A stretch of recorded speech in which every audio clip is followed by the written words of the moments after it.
यहाँ राम भाटा बंजारी मंदिर बहुत ही प्रसिद्ध मंदिर है। यहाँ श्रद्धालु जो हैं बहुत दूर दूर से लोग आते हैं, दर्शन करने के लिए आते हैं। और अधिकतर ये चैत मास में और कुआर मास में जो दुर्गा जी बैठती हैं, वहाँ यहाँ बहुत मेला भरता है और माता जी के दर्शन के लिए बहुत दूर दूर से लोग आते हैं, मनोकामना उनकी पूरी होती है।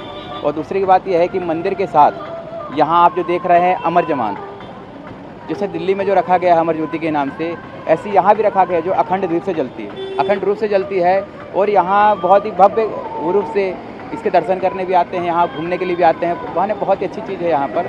और सबसे बड़ी चीज़ ये है कि यहाँ जैसे श्रद्धांजलि स्थल कहते हैं जिसको, यहाँ पर यहाँ जैसे श्रद्धांजलि, जैसे कोई जवान शहीद होने के बाद यहाँ लोगों के नाम से एक कैंडल समर्पित करते हैं, यहाँ ऐसा हो जाता है।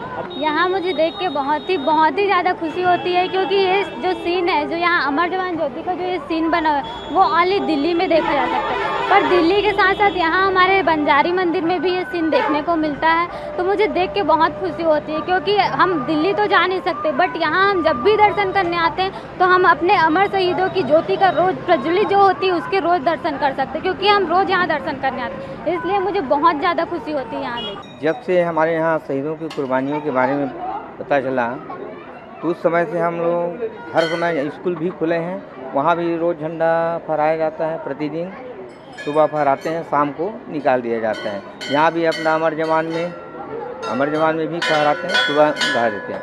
प्रज्वलित दीपक मतलब ये है कि शहीदों के प्रति कुर्बानी हुआ है, वो दीपक की तरह प्रकाशमान हो, उनका जीवन जो है, उनके परिवार जो है खुशहाली की तरफ से देखें, ये समझ करके उनको दीपक जो है। माता की पूजा के बाद क्या ध्वजारोहण होता है? नहीं, माता जी की पहले पूजा होता है, माता जी का पूजा आरती हुआ, उसके बाद जब सब लोग जा करके, हम लोग पुजारी जा करके एक साथ एकत्रित हो करके फिर ध्वजारोहण करते हैं। मेरा यह मानना है कि पूरे हिंदुस्तान में जितने भी धार्मिक स्थान हैं, उन सभी धार्मिक स्थानों पर अपने अपने धर्म के झंडों के साथ तिरंगा झंडा अवश्य फहराना चाहिए।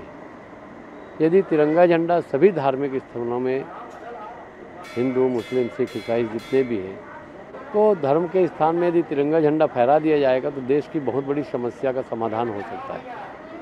ये बंजारी मंदिर में किस तरह का ये आप लोगों ने शुरुआत की?